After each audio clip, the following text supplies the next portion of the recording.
Kishani.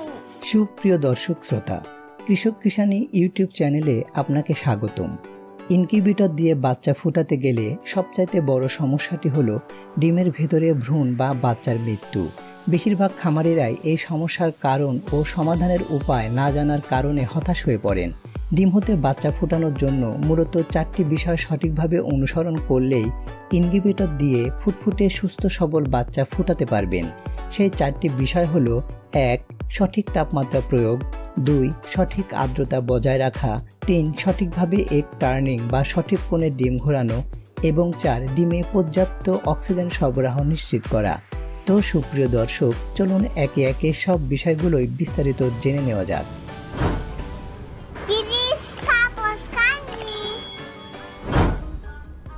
Number 1.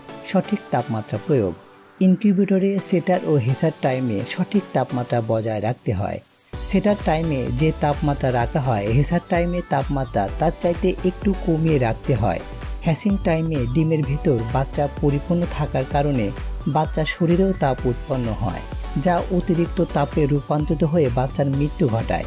তাই hatching টাইমে তাপমাত্রা একটু কমিয়ে রাখতে হয়, যাতে ডিমের তাপমাত্রা সঠিক ও নিয়ন্ত্রিত থাকে। ইনকিউবেটরের তাপমাত্রা বেড়ে যদি 39 ডিগ্রি সেলসিয়াস এবং তাপমাত্রা কমে যদি 36 ডিগ্রি সেলসিয়াস হয়ে যায় এবং এ অবস্থা যদি 4 থেকে 5 ঘন্টা চলতে থাকে, তাহলেও ভ্রূণের মৃত্যু ঘটে। তাই ইনকিউবেটরে সঠিক তাপমাত্রা বজায় রাখতেই হবে। ইনকিউবেটরে কখন কত তাপমাত্রা ও আর্দ্রতা রাখতে হয় এ নিয়ে আমার একটি ভিডিও আছে, ডেসক্রিপশন বক্সেও আমি এর লিঙ্ক দিয়ে দেব, যদি প্রয়োজন হয় দেখে নিতে ভুলবেন না।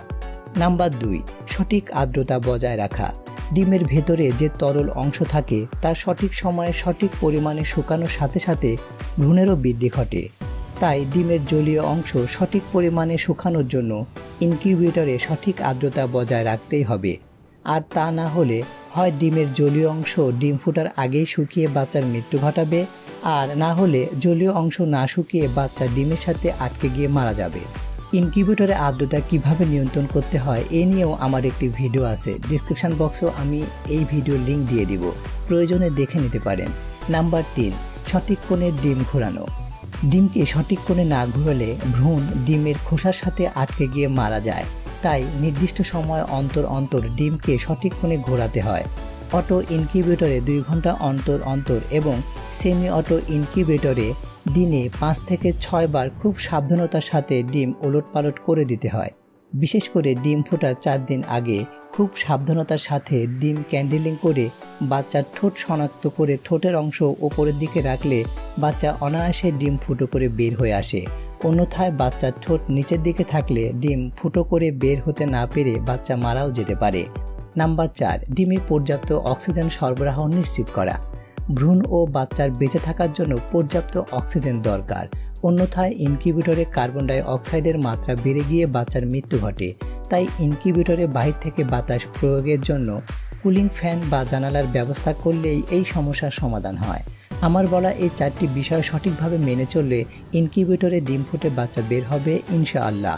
যদি এ ব্যাপারে আরও কিছু জানার থাকে তবে কমেন্ট করতে পারেন। ভিডিওটি শেয়ার করে ছড়িয়ে দিন অন্যদের উপকারের সাথে। পাশাপাশি চ্যানেলটি সাবস্ক্রাইব করে পাশে থাকা বেল বাটনটি অল করে দেবেন। ধন্যবাদ।